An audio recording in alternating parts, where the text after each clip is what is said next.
au fait, quand vous enregistrez la partie Stata, quand on visionne par la suite, j'ai l'impression que c'est un peu flou. C'est pas si net que ça. Est-ce que c'est un problème de caméra de votre OK. côté ou pas? Voilà, Je ne d'accord. vais pas vérifier. Des fois, moi, j'envoie directement. C'est pas si net que ça. Donc, perso, j'ai un peu du mal à voir un peu certains codes ou syntaxe et tout.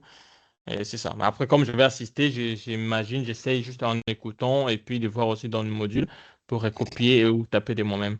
C'est un peu ça. En fait, la caméra pour le live, hein, j'ai l'impression depuis tout ça, donc depuis le live 1 de cette semaine, c'est flou, c'est pas si net. Donc voilà. Merci surtout pour tout, pour votre OK. sacrifice et voilà. Merci.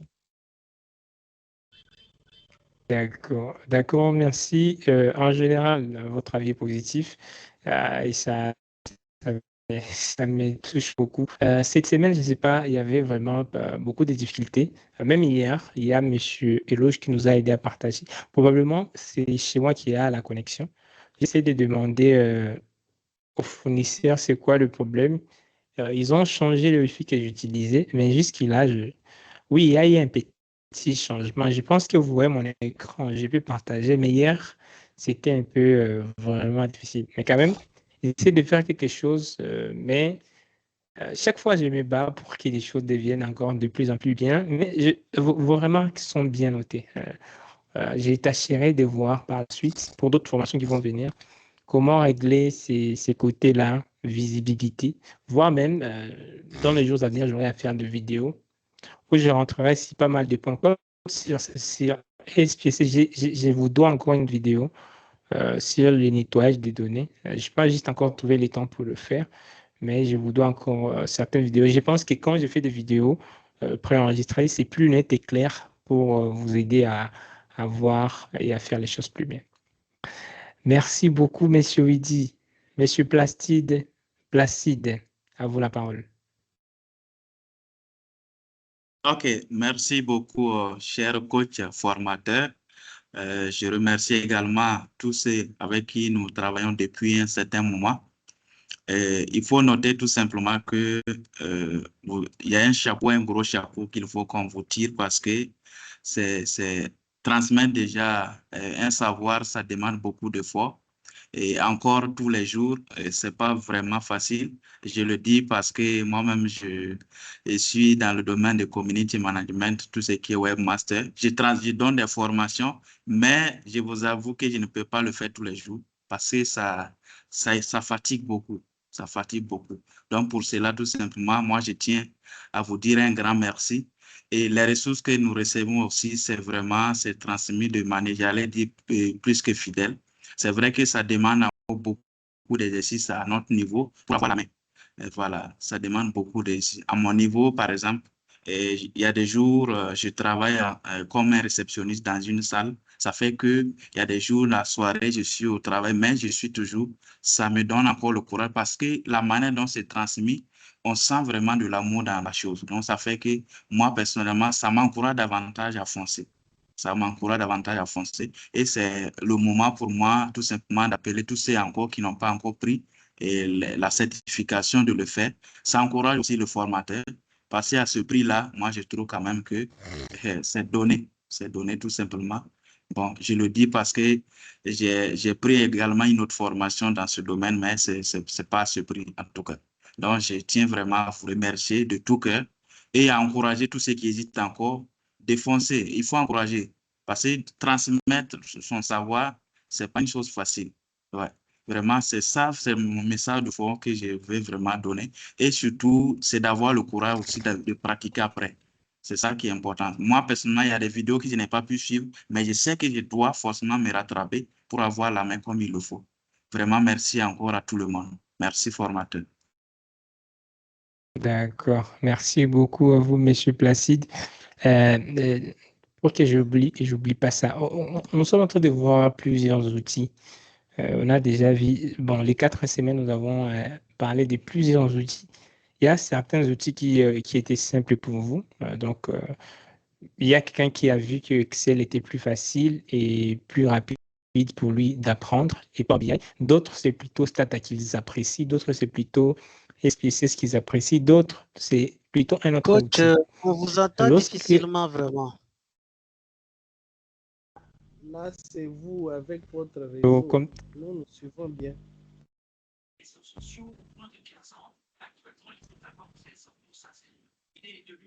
Ok, je pense que vous m'entendez bien comme ça. Oui, très très bien. D'accord. J'étais en train de dire que nous avons couvert plusieurs outils. C'est vous qui voyez l'outil qui a été plus facile pour vous et l'outil qui peut être adapté à ce que vous faites et foncez là-dessus. Je ne vous demande pas de passer encore 2 mois et 2 mois en train de vouloir maîtriser Excel, Power BI, maîtriser, je sais pas, Kobo Toolbox, maîtriser SPSS, maîtriser Stata. Non, vous pouvez juste voir les outils qui sont importants pour vous et vous maîtrisez ça. OK? Excel, c'était must. Peu importe l'outil que vous allez prendre, ajoutez-y Excel et Power BI. Et puis, vous pouvez ajouter d'autres outils comme SPSS ou Stata. Ça dépendra du domaine que vous voulez, dans lequel vous voulez travailler. Mais vous n'avez tout ce que je vais dire, vous n'avez pas à tout maîtriser tout à l'heure. Vous n'avez pas à tout maîtriser. Vous avez juste à savoir qu'il y a un outil qui fait ça. Les jours que vous aurez, disons, une tâche de pouvoir faire, OK? De pouvoir faire, par exemple, des analyses statistiques, vous savez, OK, vous allez recourir, est-ce que c'est sur SPSS ou sur Stata? Si vous allez sur SPSS, donc vous allez faire des analyses en utilisant l'interface graphique. Si c'est plutôt sur Stata que vous voulez partir, donc préparez-vous au code. Et j'ai dit toujours, nous sommes à l'ère de l'intelligence artificielle. Vous n'avez pas à vous casser la tête à tout. Moi, j'ai juste quelques commandes sur Stata en tête, mais les autres commandes, je sais, par exemple, si je vais faire la régression linéaire, je vais aller sur ChatGPT, lui demander quelle est la commande qui va me faire une régression linéaire simple. Et il va me sortir normalement un grace ou bien, si c'est pour linéaire simple, il me sortira les régresses x, y, ou bien si c'est multiple, il me sortira un regress x, y, et puis le variable est là. Donc, je n'ai pas à tout gober, j'ai juste à savoir qu'est-ce que je peux faire, où est-ce que je peux trouver ça. OK? Donc, vous n'avez pas à tout maîtriser. Mais la chose importante que vous devez vraiment vous assurer que vous maîtrisez, Excel, Power BI. Ajouter d'autres outils d'analyse, c'est bon. Mais l'idée là, c'est indispensable pour un data analyst. Et puis, choisissez soit vous allez évoluer avec SPSS ou vous allez évoluer avec Stata. Voilà, merci beaucoup pour cette contribution, Monsieur Placide. Je vais prendre, il y avait Méchac. déjà Monsieur, oui, Monsieur Méchac. Oui, merci beaucoup, coach. Je suis dans le domaine de la santé publique au ministère de la Santé. Je suis MNI au programme. J'ai eu à suivre beaucoup de formations parce que je fais les data analyst avec le visualiseur tableau qui est d'ailleurs plus cher que Power BI. J'ai beaucoup aimé votre façon de nous transmettre cette formation avec des branch forming et puis une formation pour andragogique qui à tout moment vous nous posez des questions et que celui qui a la bonne réponse aussi les donne. Et aussi un avantage est que dès que la formation est finie, on a la possibilité d'aller dans votre site pour récupérer les présentations. Et même ceux qui ont des inquiétudes par rapport à certains aspects qui sont flous, mais dès qu'on entre sur YouTube, on retrouve pas mal de vos formations. On peut suivre une vidéo. Lorsqu'on veut encore enrichir, on peut aller encore dans votre plateforme sur YouTube, récupérer encore d'autres formations pour la bonne compréhension. Et aussi, ces principes pour chaque logiciel. Il y a un guide en PDF ou soit en Word qui nous donne le mode opératoire. Et c'est ce que j'ai beaucoup aimé. Je sais que toute formation n'est pas parfaite, mais votre méthodologie, je l'ai trouvée vraiment la plus bonne. J'avais beaucoup de difficultés. J'écrivais même en ligne pour Oui, avoir oui, certaines vidéos de oui, formation. oui. J'ai eu les formations à IRAD au Burkina Faso, mais votre façon vraiment de transmettre a beaucoup vraiment. Il y a des collègues au service qui voulaient un peu apprendre sur le Power BI. Juste quelques vidéos, je leur montre. En tout cas, merci. C'est une formation que j'ai trouvée gratuite et très intéressante parce que pour y parvenir, je ne suis pas informaticien, mais j'ai dû suivre plusieurs formations où j'ai dépensé 300 $. Mais si je trouve les gens qui ont encore du mal pour payer 30 $ pour avoir la certification, je leur dis qu'en tout cas, vous nous donnez gratuitement. Et je ne sais pas combien d'efforts vous avez eu à faire pour maîtriser tout ce qu'il y a en rapport avec les data science ici. Et vous nous les donnez gratuitement en quelque sorte. À notre niveau, en tant qu'expert dans tous les domaines, chercher 30 $ dans sa monnaie locale et vous transmettre, c'est la moindre des choses que les amis qui suivent en ligne, qui ne veulent pas payer pour la certification, je les encourage.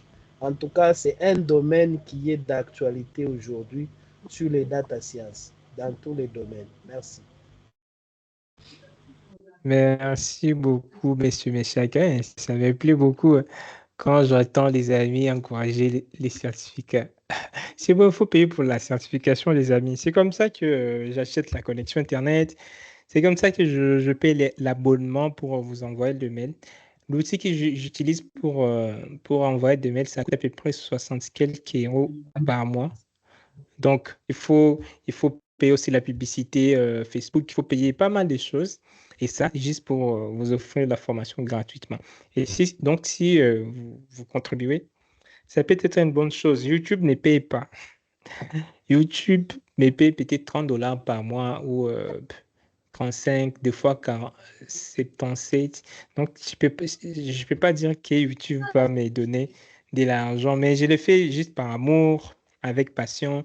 Je sais que quand on sème des graines positives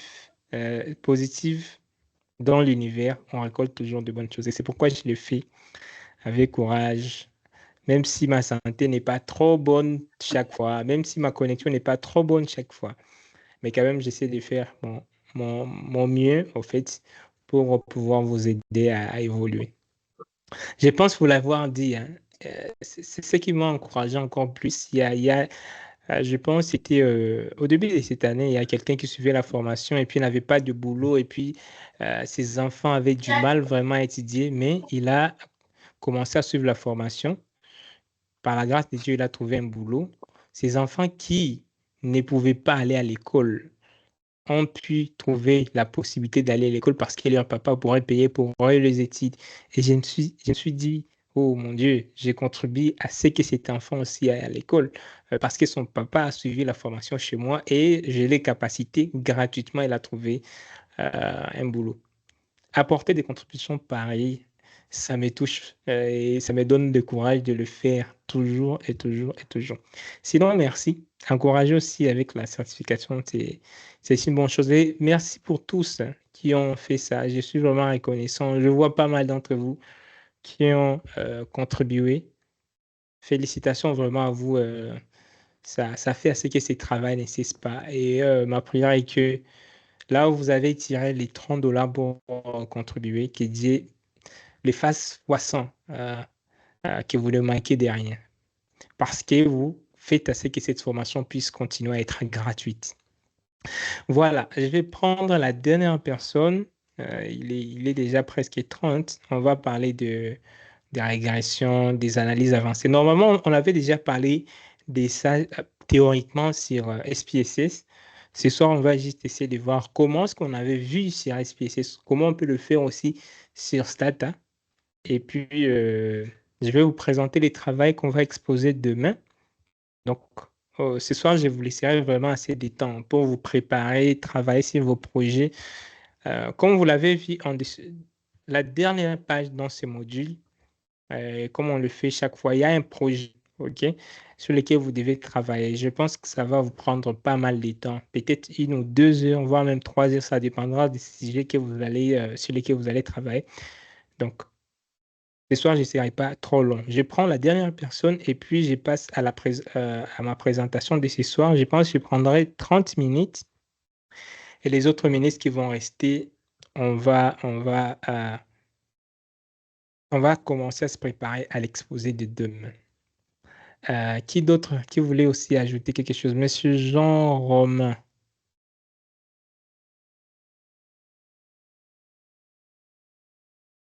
OK. Monsieur Jean Romain n'est pas là. Monsieur Nestor Ramazani. Ramazani Nassor, si je vois bien.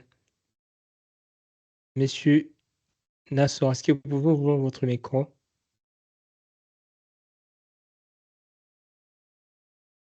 OK, il n'est pas là. Monsieur Jean Romain, est-ce que vous pouvez ouvrir votre micro?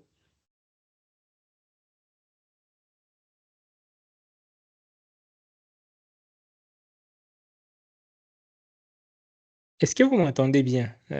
Ceux qui m'entendent bien, j'ai l'impression que probablement vous m'entendez pas. Non, Est-ce non, que non, vous là, m'entendez? on vous attend correctement, monsieur Oscar. OK. C'est plutôt les amis qui ont des soucis d'ouvrir le Oui, micro. on vous entend. D'accord. Je pense, comme ils ne sont pas là, Monsieur Jonas, Monsieur Ramazani et Jean Romain n'ouvrent pas le micro, je pense que nous allons commencer. Voilà. Pendant ces 30 minutes, je vais essayer un peu de parler rapidement des analyses avancées et régression. Déjà, je vous ai partagé les modules. Il faut juste regarder dans le mail que j'ai envoyé aujourd'hui ou bien pour ceux qui nous suivent sur YouTube, regardez en description de la vidéo et vous allez voir ces modules ou regardez dans votre boîte mail, je dois avoir envoyé ceci. Vous voyez, c'est un module PDF. Lorsque vous allez cliquer dessus, ça va s'ouvrir comme un fichier PDF et vous pouvez suivre tout ce que je vais faire avec moi. Et là, je ne serai pas trop long, comme je l'ai dit, on avait déjà parlé de ça. Donc, je vais essayer de parler de points importants. Comme vous le savez déjà, aujourd'hui, c'est notre dernier module de cette fois. C'est les derniers modules théoriques que nous allons voir.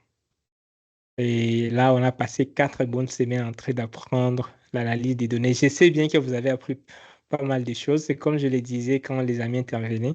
On a couvert pas mal de choses. Trouvez ce qui vous a plus passionné, aller en profondeur, poser des questions et partager avec d'autres personnes. Je sais que la meilleure façon d'apprendre, c'est de partager avec les autres. Si vous partagez, vous allez aller encore plus loin. J'apprends moi plus quand j'enseigne. J'ai commencé à mieux maîtriser Excel quand j'ai commencé à partager avec mes collègues au boulot. Là, à ce temps-là, je n'enseignais pas. Je partageais juste s'il y a un collègue qui a un souci avec, disons, recherche CV, je pourrais aider. Et c'est comme ça que j'ai commencé à apprendre plus. Et vous aussi, si vous trouvez quelqu'un qui est bloqué, euh, vous pouvez partager sur LinkedIn, vous pouvez, au fur et à mesure que vous partagez sur un sujet, au fur et à mesure que vous maîtrisez plus ces sujets. Et cette semaine, ces 4 semaines, nous avons vu pas mal de choses. Et je pense que tout ce qu'on a vu va vous aider à faire vraiment des analyses avancées, devenir des vrais data analystes. Ce soir, j'aimerais qu'on conclue sur le modèle des régressions, tout ce qui est régression linéaire, simple ou multiple, aussi logistique, et aussi conclure sur les analyses factorielles. OK? Les amis nous avaient déjà parlé des ACP. Ce soir, je voulais qu'on parle aussi des AFC et bien sûr de AFE, qui est l'analyse factorielle exploratoire. Alors, rapidement, c'est quoi la régression linéaire? En fait, la régression linéaire, c'est C'est l'un d'outils statistiques qui est plus utilisé. Il nous aide à faire toujours, à expliquer une variable dépendance qu'on appelle deux fois Y à l'aide d'une ou plusieurs autres variables explicatives qu'on appelle Y. Par exemple, on veut savoir est-ce que le nombre d'heures que quelqu'un passe en train d'étudier influence la note finale. OK?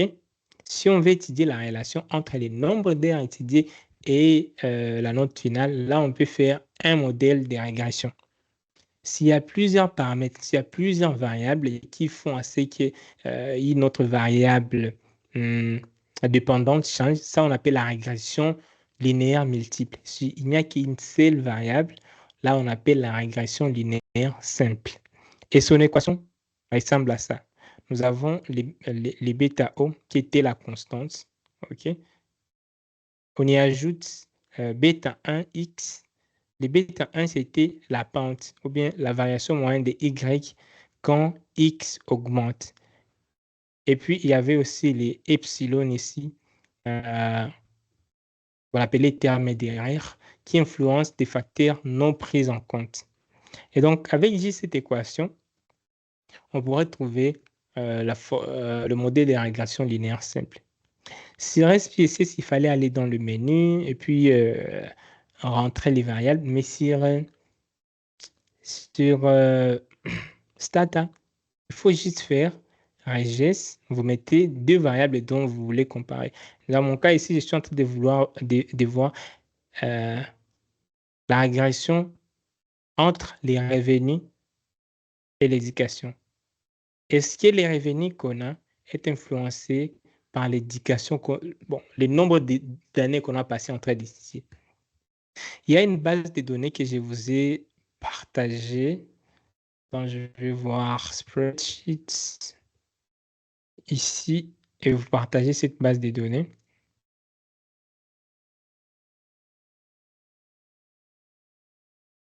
OK. Apparemment, ce soir, je n'ai pas une très bonne connexion. OK, laisse-moi partager cette base de données ici dans le groupe. Comme ça sera facile pour tout le monde. Voilà. Base de données Live 4. Je viens d'envoyer ça dans le groupe. Vous pouvez ouvrir ça dans le groupe, télécharger, mettre ça dans votre ordinateur. Pour ceux qui sont ici et que vous avez déjà téléchargé ça, vous pouvez aussi le partager sur WhatsApp. Comme ça, les amis vont utiliser ça plus facilement. Ma connexion ici bug vraiment. J'ai du mal même à ouvrir Spreadsheet. Espérons que vous voyez. J'espère que vous voyez. Alors, je vais charger cette base de données. Je vais ouvrir Stata.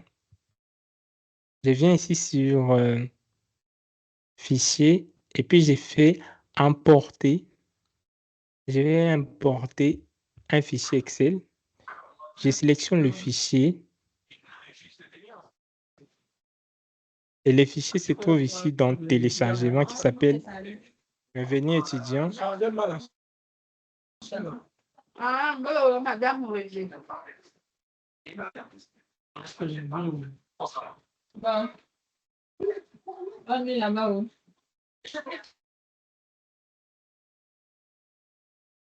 Voilà, et puis je vais dire que la première colonne contient les noms de variables. Et puis je vais cliquer sur OK. Je peux voir déjà, j'ai éducation, expérience, âge et revenu. Je peux faire liste pour voir à quoi ressemble ma base de données. Et voilà. Alors, je vais voir est-ce que le nombre d'années que quelqu'un a étudié influence les revenus qu'il a. Et ici, vous allez voir dans le module que j'ai dit, il suffit juste d'écrire régresse, je vais dire régression linéaire, OK? Revenu, éducation, OK? Je vais voir est-ce que les revenus qu'on a influencés par le nombre d'années on a étudié. J'ai copié juste ce code ici. Et je colle là, mais aussi je pourrais écrire. Je m'invite de taper quelque chose là. Et si je fais entrer, il me donne la table des régressions. Ici, il y a pas mal de choses. OK. Ici, je peux voir le modèle, les résidus, les degrés de fidélité. Je peux voir pas mal de choses ici. Comment on va interpréter ça? OK. On va interpréter. J'ai mis l'interprétation nécessaire ici. Et aussi, OK, je vais vous faire une astuce. Deux fois, pas expliqué dans les résultats que vous obtenez, soit sur SPSS. Moi, ce que j'ai fait ici, il y a par exemple, bon, je sais que je sais les R carrés, c'est quoi? Si par exemple, je ne savais pas les R carrés, c'est quoi? Je pourrais juste copier ça et venir sur ChatGPT lui dire les R, qu'est-ce que les R carrés ici? Les R squared V signifier dans ces résultats. Ou je peux même sélectionner tous les tableaux, copier et dire à ChatGPT de me dire qu'est-ce qu'on peut retenir de ce qui est là. OK? Mais normalement, dans la réponse qu'on veut voir, on veut trouver cette formule. Essayer de voir c'est quoi les bêta 0, c'est quoi les bêta 1 et voir s'il y a vraiment, au fait, voir s'il y a cette relation qui est les revenus influencés par l'éducation. Et si j'observe ici, j'ai des coefficients ici. J'ai les coefficients de 207 et j'ai cette constante. OK? La constante ici, c'est 5020. Et éducation, il y a 207. Ce que je vais dire ici est que, attends, je vais voir si je peux écrire quelque chose là.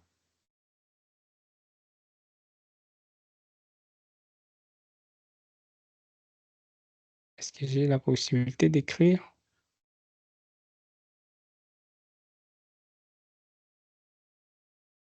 OK.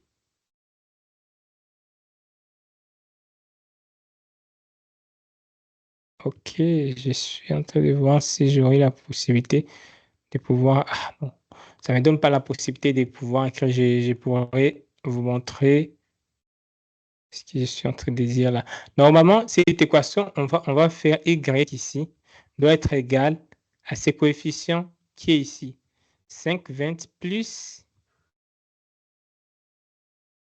207 x plus, on va voir les résidus ici, de 1,26. Donc, c'est l'équation générale qu'on aura. Et ça, les bêta 0, bêta 1 et bêta et les et. Donc, pour chaque année supplémentaire qu'on ajoute, on a la possibilité de gagner encore 207 $ de plus. OK? Au fur et à mesure que vous étudiez, vous augmentez la chance de pouvoir gagner beaucoup, selon ces données que j'ai dans cette base de données.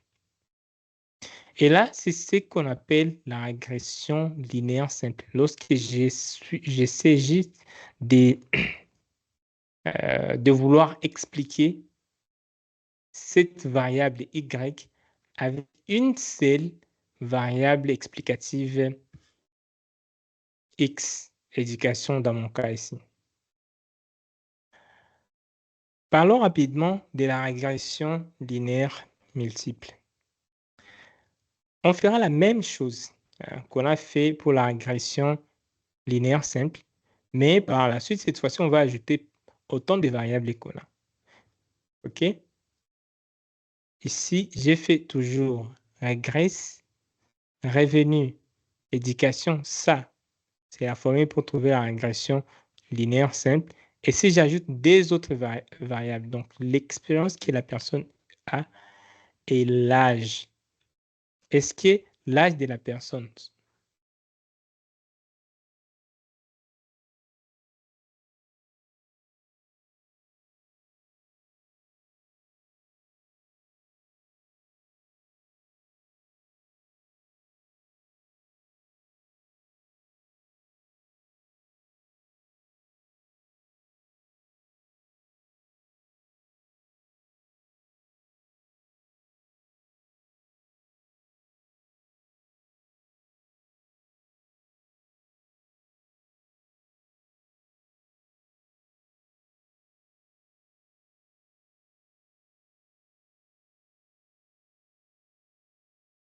Est-ce que vous êtes là, monsieur?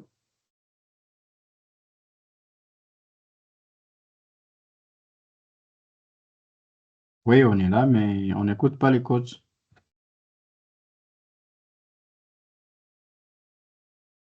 Je crois qu'il peut y avoir un problème là, quoi. Peut-être il a un problème de micro ou bien il a un problème de réseau, peut-être.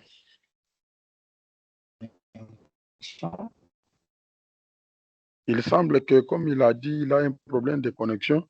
C'est la connexion qui dérange chez lui. Peut-être c'est ça. Moi, là, depuis le début, je l'attends à 2 sur 5. Hein. Je l'attends à peine.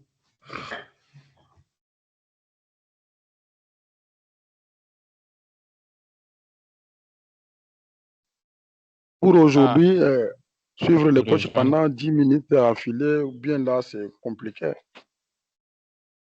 Très compliqué, oui. Tout à fait, comme ça mélange. Bon, des fois, tu comprends, et lorsque tu commences à expliquer, tu comprends, et après, bon, ça y zappe, c'est un peu compliqué. Je ne sais pas s'il va essayer de régler ce problème technique. Nous sommes en Afrique. J'ai l'impression que le problème de connexion, c'est mondial. Hein. Moi, je suis au Burkina Faso depuis le début de la semaine. C'est aujourd'hui que j'ai pu me connecter. Ah bon? Ah oui, oui. Tu es à Ouaga? Et non, pas à Ouaga. Je suis dans une province à 100 km de Ouagadougou. Ah, vers État. À Kaya. Ah, toi, tu es à Kaya. Ah oui, oui. Ok, j'étais chez vous là en 2023 ou 2024? 2024. Ok. On était venu travailler sur l'entrepôt national des données sur le paludisme Oui, au ministère de la Santé là, oui, qui est dans l'enceinte de l'école de santé. effectivement. Là, c'est super. Oui, j'ai vu votre lac artificiel. Oui. On espère que vous allez revenir très bientôt. J'ai une idée. Oui, oui. On va encore. Et le coach,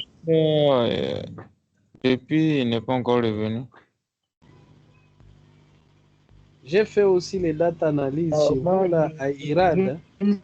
Irad à Ouaga.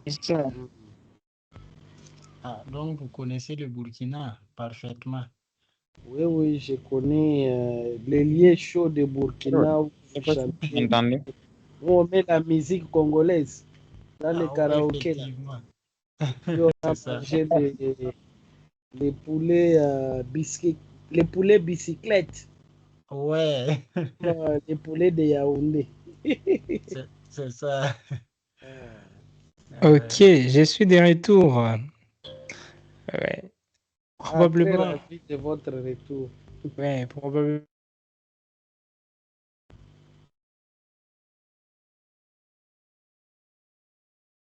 Ah, il a encore un problème technique, hein? C'est pas, ça va rendre difficile.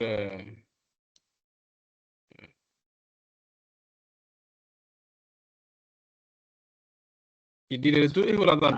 Ah ouais, Moi, je aussitôt m'attends. arrivé, Aussitôt arrivé, il est reparti encore. C'est vraiment un problème technique. Oui, il a sûrement un problème technique parce qu'on n'arrive même plus à suivre normalement. Ça fait 7 minutes, hein? Bon, dans ce, Un problème dans de voilà. connexion. Je voulais demander si les membres du groupe m'entendent.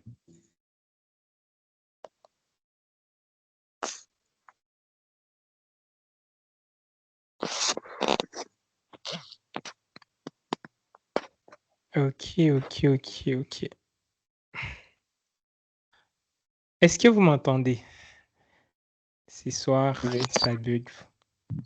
5 sur 5, je vous entends. Oui, c'est déjà bon. On vous écoute parfaitement. D'accord. Vraiment, si les lives parvenaient à arrêter sans...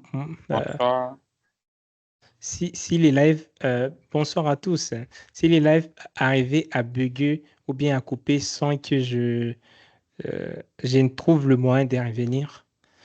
Si j'ai fait 10 minutes et puis je ne suis pas là parce que les lives a coupé, donc je pense qu'on aura juste à mettre fin au live et puis vous aurez à parcourir le module. Mais je vais faire tout pour que je parle de tout ce qui est essentiel dans le quelques minutes. La connexion met feu de faux ce soir.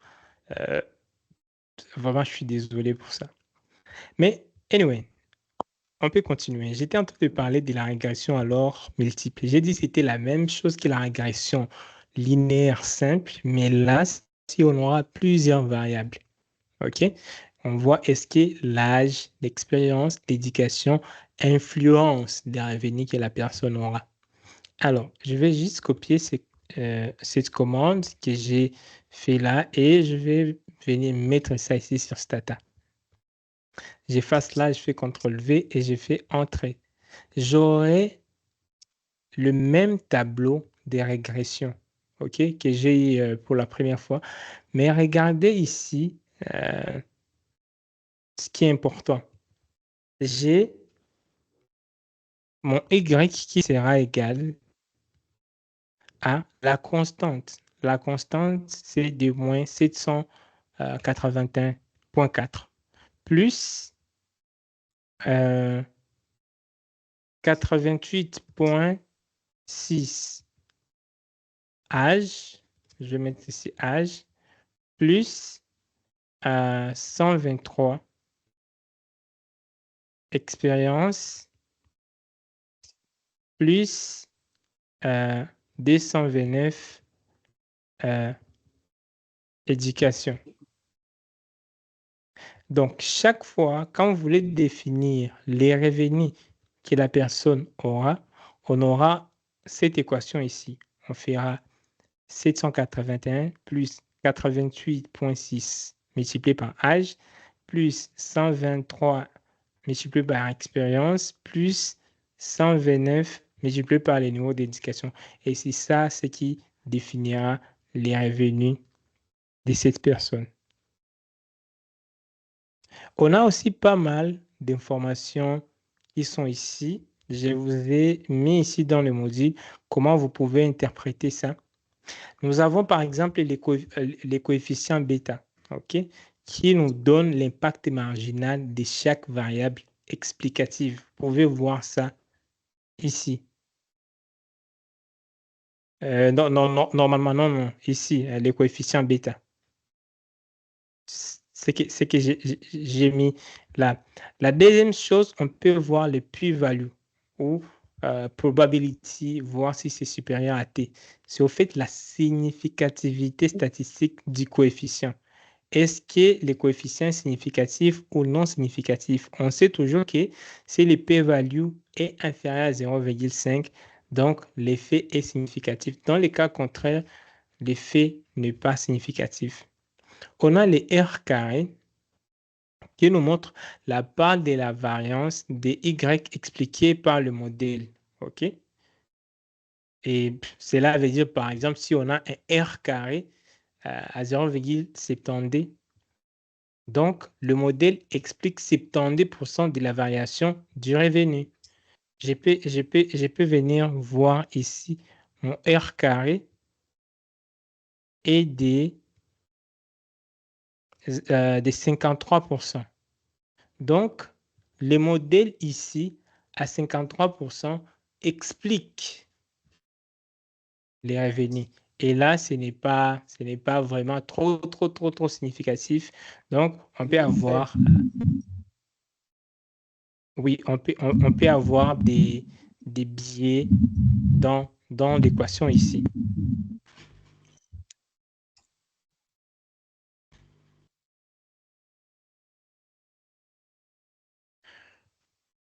Voilà. Et j'ai dit toujours, vous pouvez toujours récupérer des éléments là, vous copiez, vous allez sur ChatGPT et il peut vous aider à continuer à interpréter tout ce que vous voulez interpréter. Espérons que mon ChatGPT va ouvrir là. J'ai perdu votre écran depuis un moment. Je ne sais pas si je suis le seul dans ce cas-là. En tout cas, vous êtes les seuls. Maintenant, nous voyons les chats GTP encore. Non, on ne voit pas. Moi, je ne vois pas l'écran. Coach, moi, si ChatGPT Moi-même, je ne vois pas de mon côté. Je pars sur copilote. Non, parlez un à un. Si vous parlez ensemble, il ne va pas vous entendre. D'accord. Je comprends qu'il y a certains qui ne voient pas. J'arrête et puis je repartage.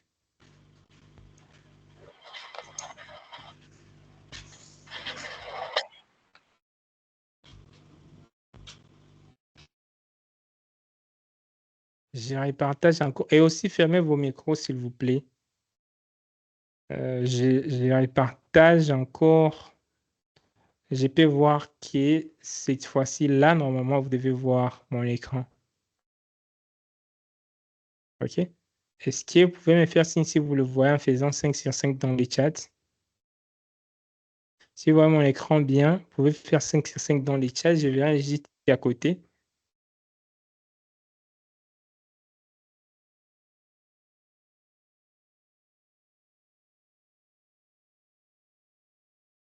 OK, c'est bon. L'écran est visible. Donc, je peux juste venir copier mes résultats ici. Et je vais demander à ChatGPT qu'est-ce que je vais dire? J'essaie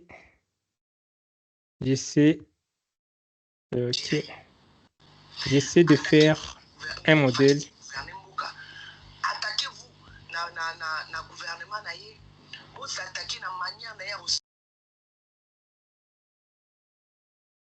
Agression linéaire multiple sur Stata. Qu'est-ce que je peux retenir de ces résultats? Et vous faites entrer et il doit normalement vous expliquer.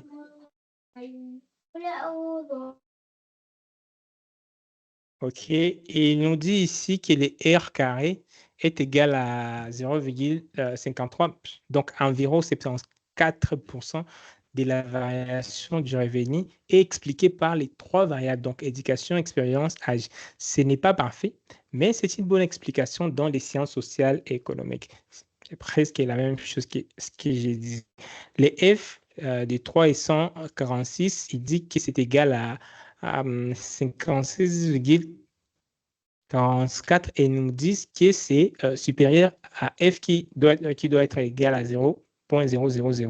Et si le test global est significatif, au moins une des variables explicatives contribue réellement à expliquer les revenus. On a pas mal de choses là. Et juste ici, en bas, il peut nous dire que ton modèle montre que plus une personne est éduquée, expérimentée et âgée, plus son revenu tend à être élevé.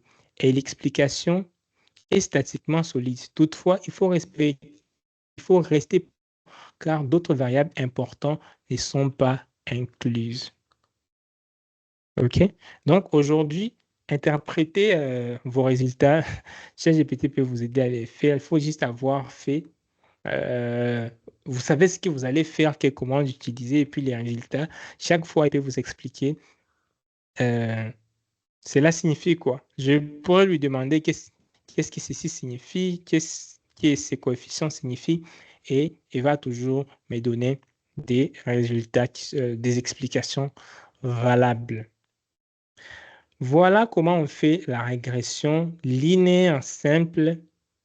Ok, je vous ai montré ici. On utilise la commande regress, on met les deux variables, et puis voilà comment on fait la régression linéaire multiple. On met regress et les variables qui doivent être concernées par cette régression. Et n'oubliez pas toujours que sur Stata, vous pouvez faire la même chose avec l'interface graphique. Je pourrais toujours venir dans statistique et puis je vais trouver régression. OK?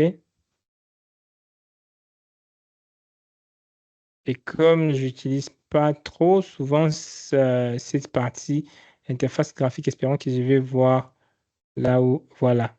Il y a ici, il y a Linear Model and Related. Je peux prendre la régression linéaire ou je peux aller dans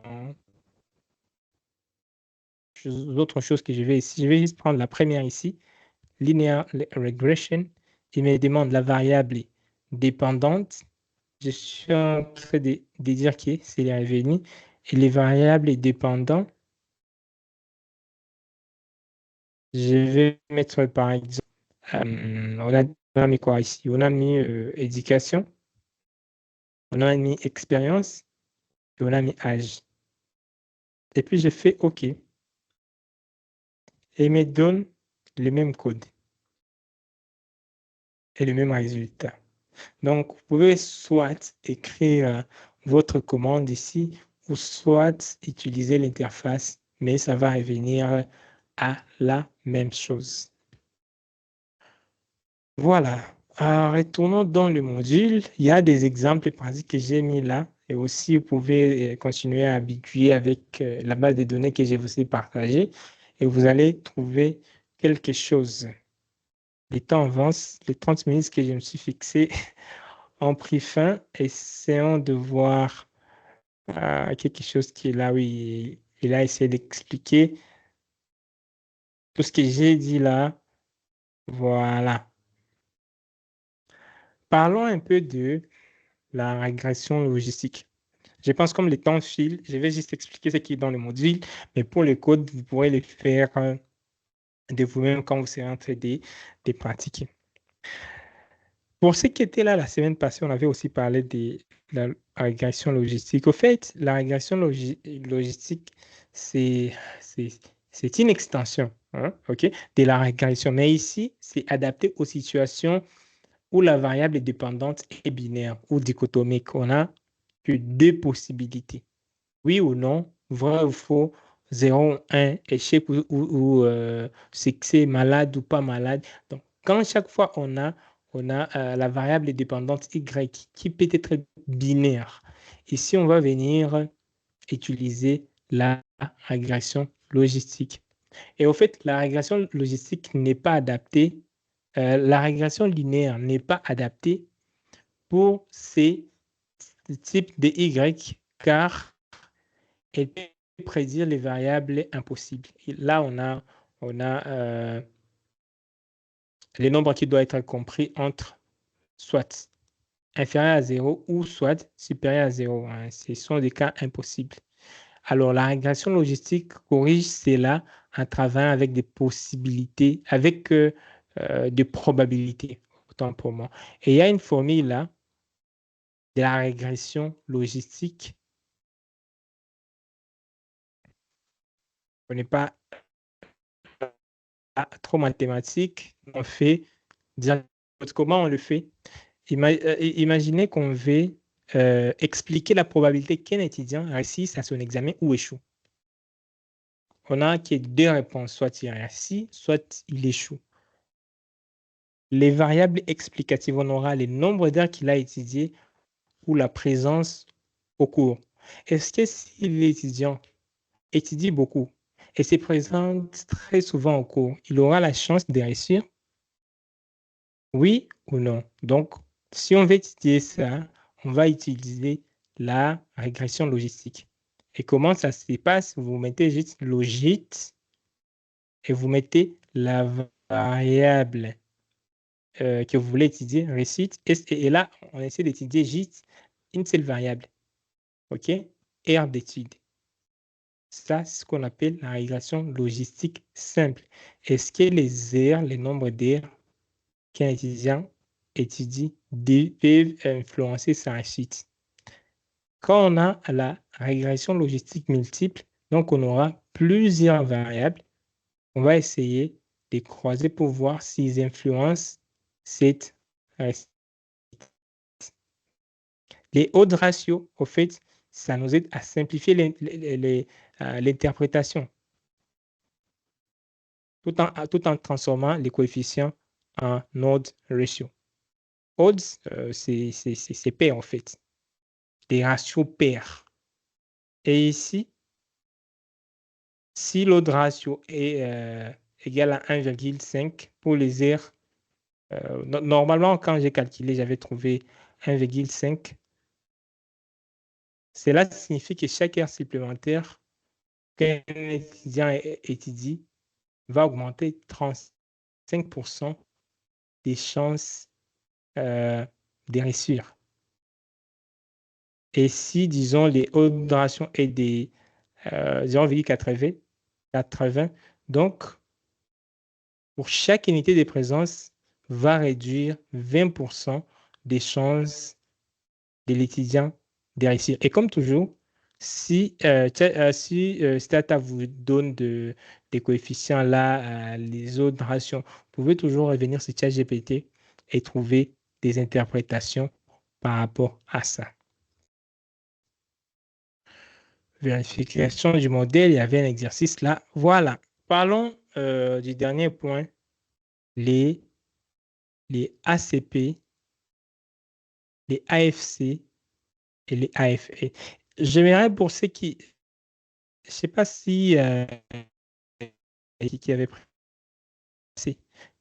Vous, de quoi vous rappelez on a dit, c'était quoi l'ACP, c'était quoi l'AFC, c'était quoi l'AFE? Ceux qui ont présenté la semaine passée, vous pouvez lever le main et nous expliquer. Je vois M. Marc et je vois Meshach.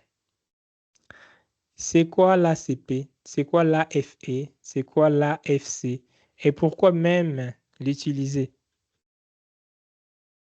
Meshach, à vous la parole.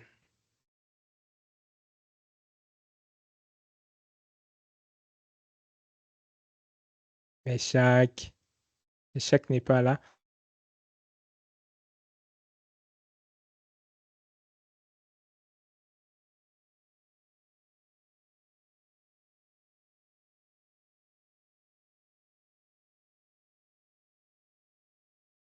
Monsieur Marc, est-ce que Monsieur Marc est là?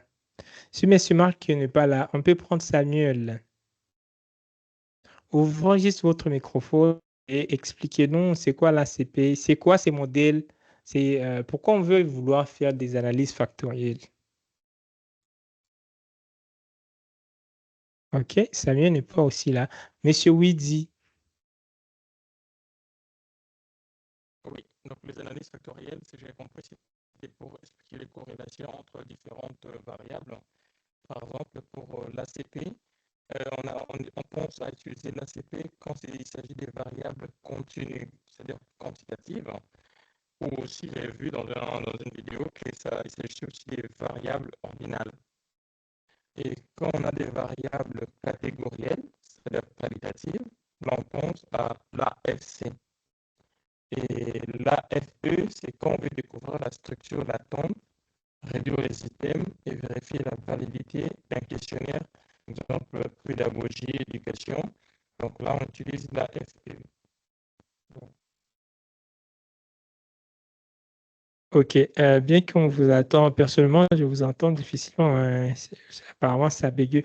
Je veux savoir pourquoi on va venir utiliser des analyses factorielles ou multivariées. Pourquoi on va vouloir venir utiliser l'ACP? Pourquoi on va vouloir venir faire l'AFC, pourquoi on va venir faire l'analyse des correspondants. Pourquoi on fait cela?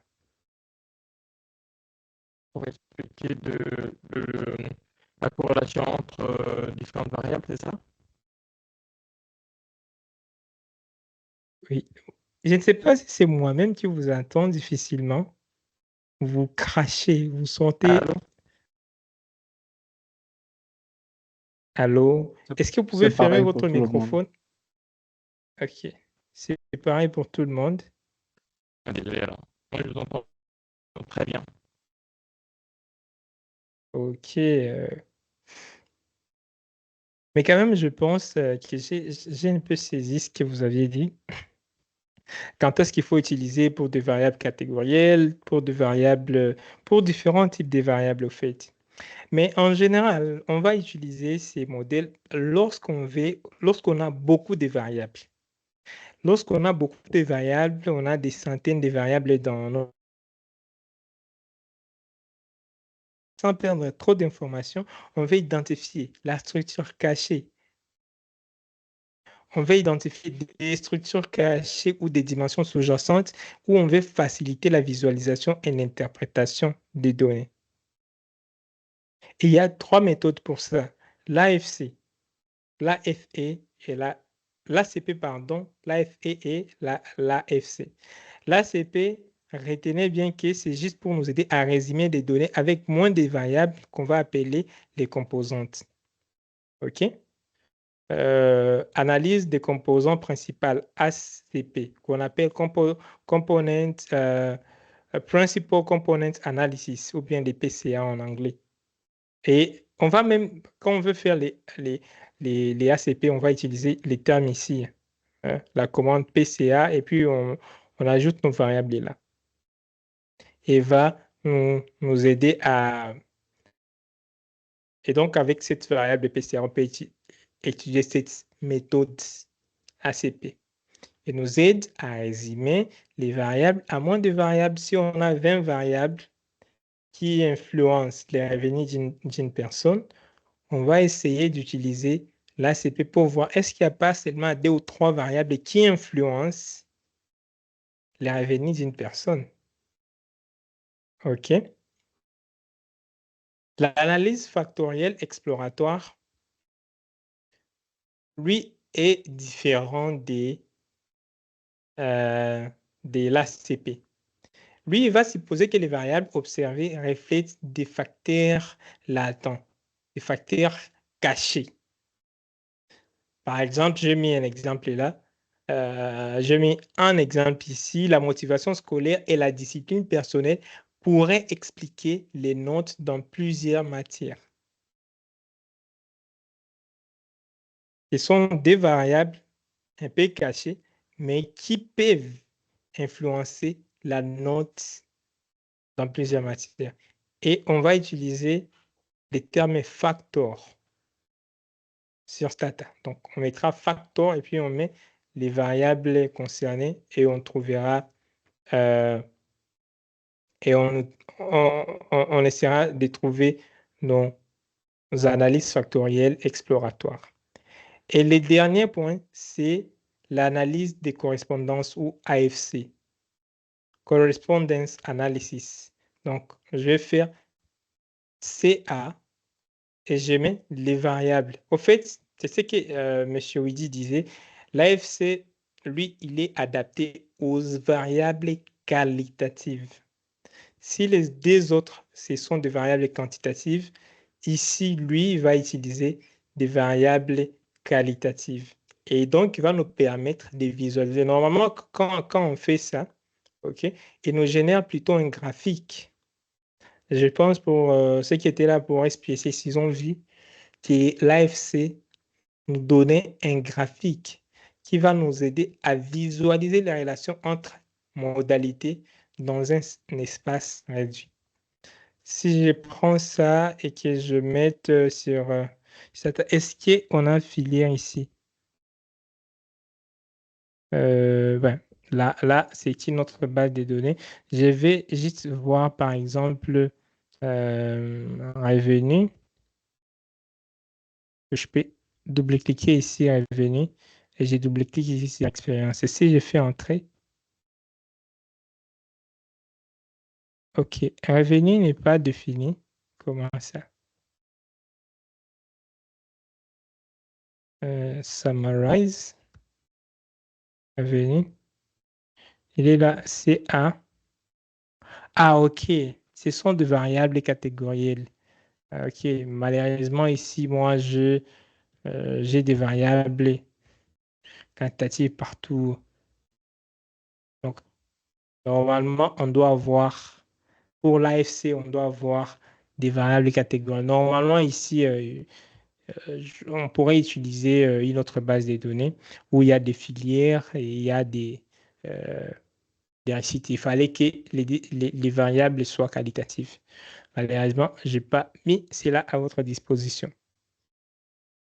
Voilà, qu'est-ce qu'on peut retenir ce soir sur les analyses factorielles ici?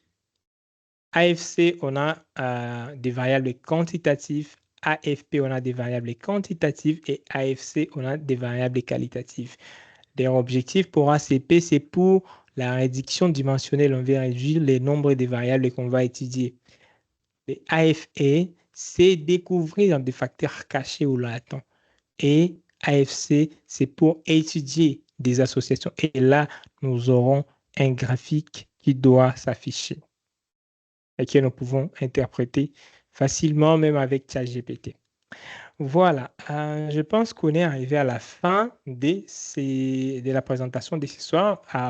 Je vais prendre les questions, mais avant que je ne prenne les questions, à la dernière page, je pense à la page numéro 13 de ces modules, il y a,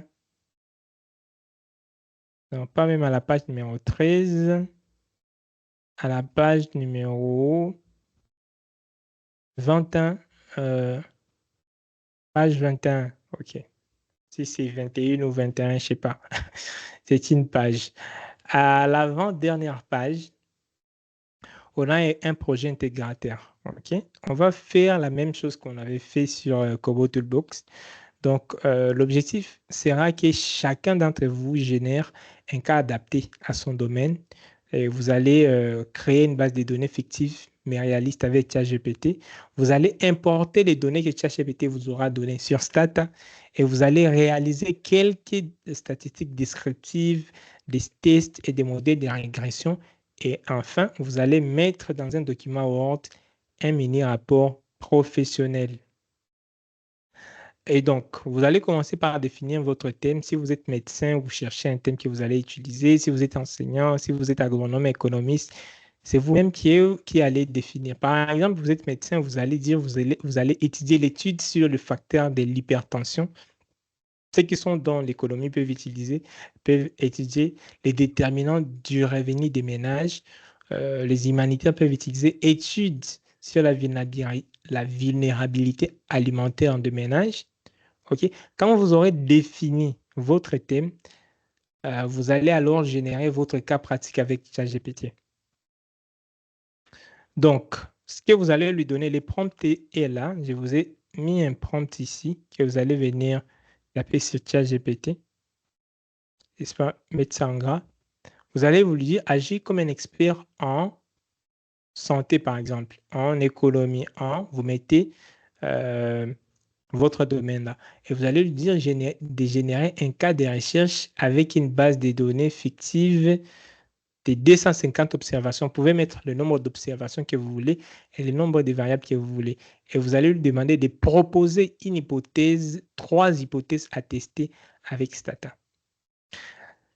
Il va vous générer un cas et puis vous allez lui demander même de vous générer cette base de données sous format Excel que vous allez télécharger.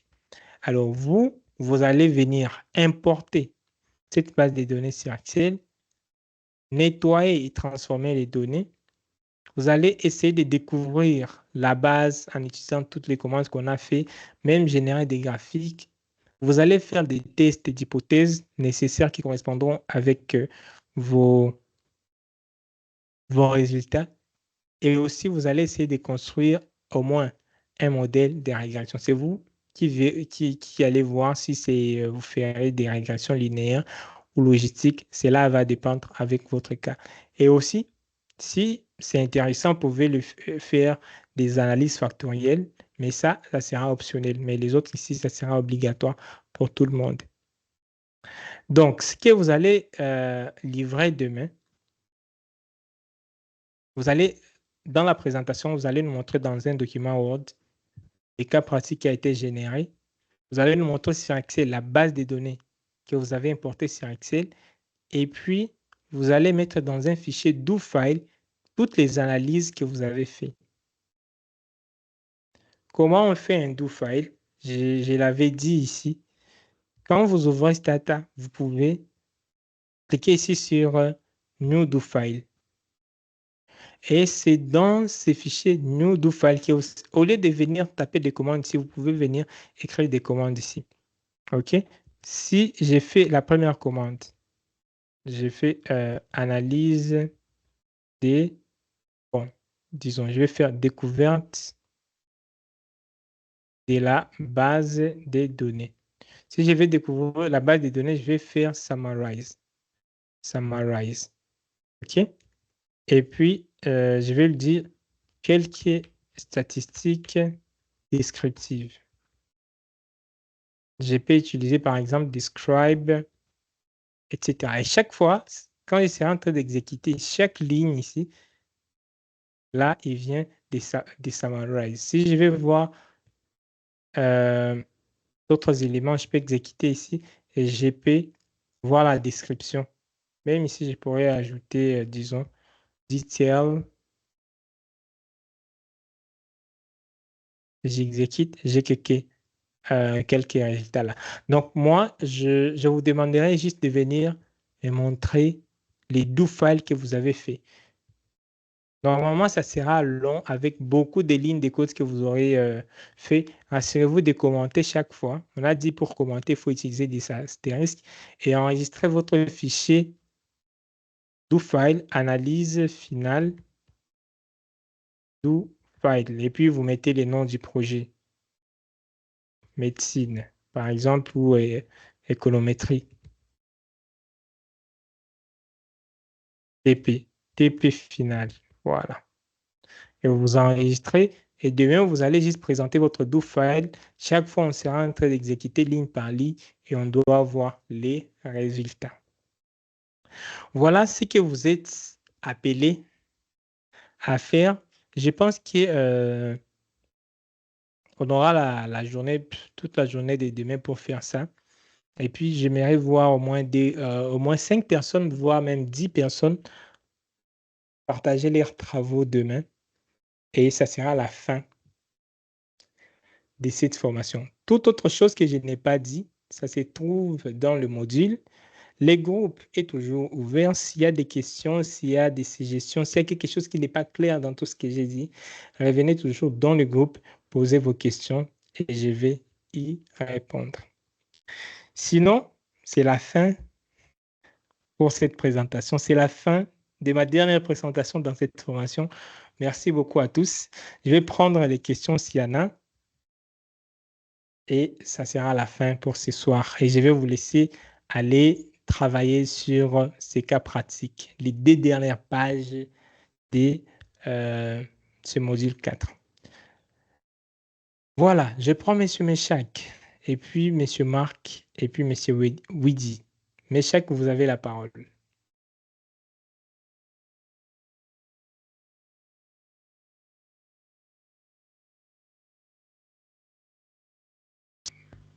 Coach, j'ai un petit souci, je ne vous ai même pas suivi la question. Je ne sais pas si c'est toujours mon ancienne main là que j'enlève, que je tente d'enlever, parce que je n'avais pas de questions. Ok. C'est probablement, vous n'avez pas baissé la main quand vous avez... Oui, j'ai baissé. Monsieur Marc, vous avez la parole.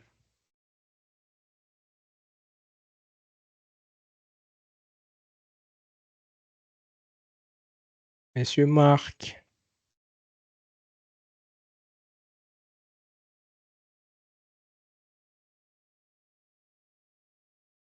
Ok, Monsieur Marc aussi n'est pas là. Monsieur Widi. Alors, coach, parce qu'il n'y a personne qui parle. Je me disais, coach, c'est Meshach. OK.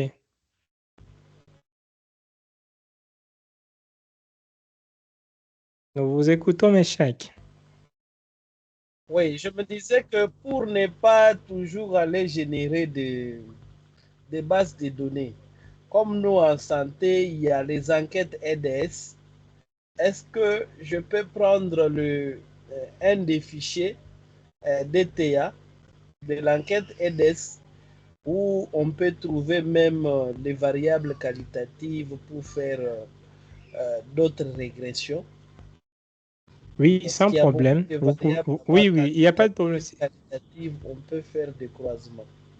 Oui, si vous avez une base de données, ça va. J'ai voulu qu'on D'accord. les génère avec ChatGPT parce que la plupart. Mais si vous avez une base de données réelle, vous pouvez travailler là-dessus. Mais rassurez-vous que l'exposé ne va pas venir exposer ça ici sur Internet, ne va pas mettre en danger vos données privées. Donc, utilisez des données qui ne sont pas confidentielles.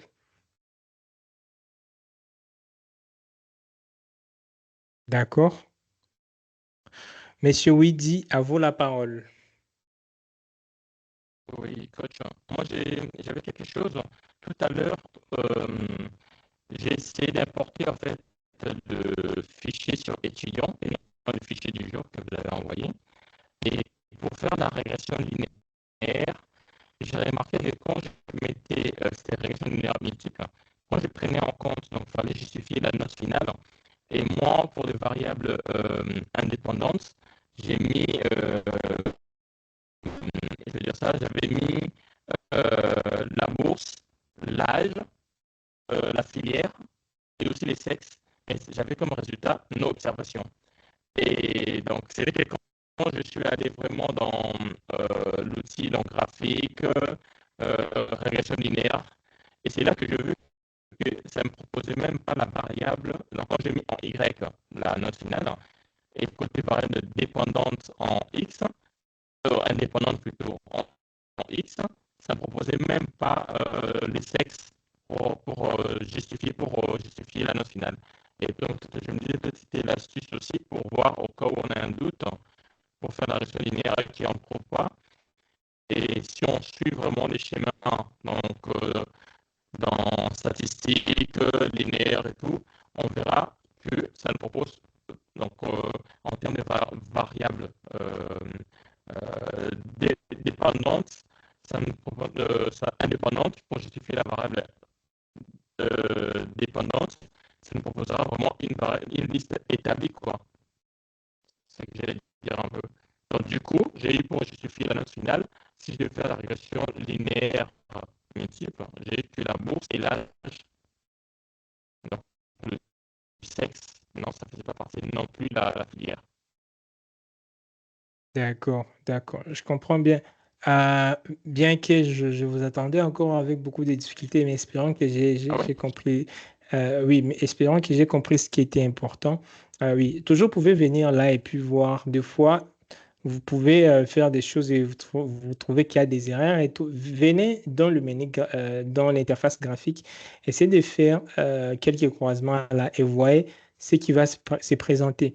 Et aussi, je pense que vous étiez en train d'utiliser une autre base de données différente de celle que je vous ai partagée ce soir.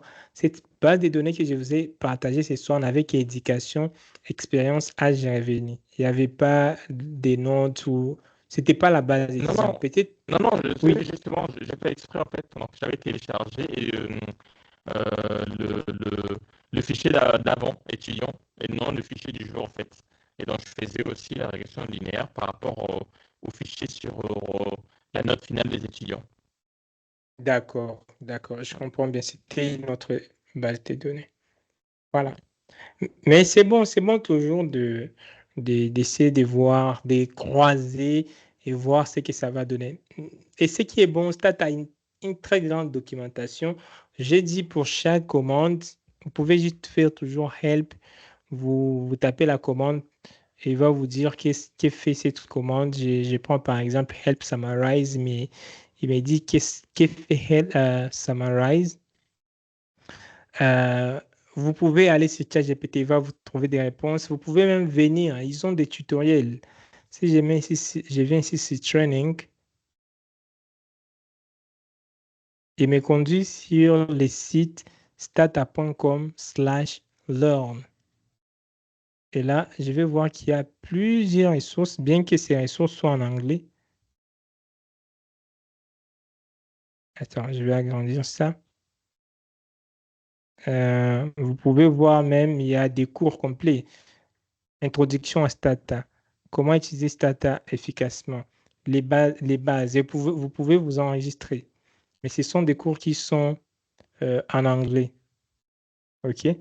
Et la plupart sont gratuits. Et là, on vous dit, ces cours et des 6 semaines, ça aura 4 leçons. Et des fois, il faut même payer. Mais on dit que là, vous aurez à payer $125. Ça commence les 10 octobre au 21 novembre. Si vous voulez aller en fondeur, vous pouvez payer. Et il y a plusieurs leçons qui sont ici. Introduction à Stata, à l'interface Stata. Vous voyez ce que vous allez apprendre. Donc, ils essaient de faire pas mal de choses. Et donc, tout ce qu'on a vu là, import, Excel, etc., c'est ce que Stata eux-mêmes vont enseigner. Et vous allez payer $125. Mais là, vous suivez la formation gratuitement et la certification à $30. Les amis, vraiment, ne manquez pas la certification. Si vous êtes arrivé là jusqu'aujourd'hui, ne manquez pas. Vous voyez que sur Stata, ça coûte cher, juste l'introduction à Stata. Mais nous, on essaie de voir ça gratuitement. Voilà, je pense qu'on va arrêter par là. Je vais vous laisser le temps de parcourir les cas pratiques, de faire quelque chose.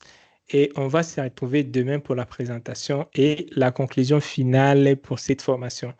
La certification interviendra les samedis 20. Donc, toutes les leçons ont été enregistrées. Si vous n'avez pas suivi une leçon, vous pouvez toujours retourner sur YouTube, suivre, revenir dans le groupe et poser des questions. Si vous avez des préoccupations, ne m'écrivez pas en privé. Écrivez dans le groupe de discussion, bien écrivez en description de la vidéo sur YouTube et je vais répondre à ça. Sinon, je vous souhaite une excellente soirée. Je vous souhaite tout le meilleur au monde et on se voit demain pour la dernière leçon. Merci et au revoir. Au revoir, coach. Au revoir. Merci beaucoup, Oscar. À demain.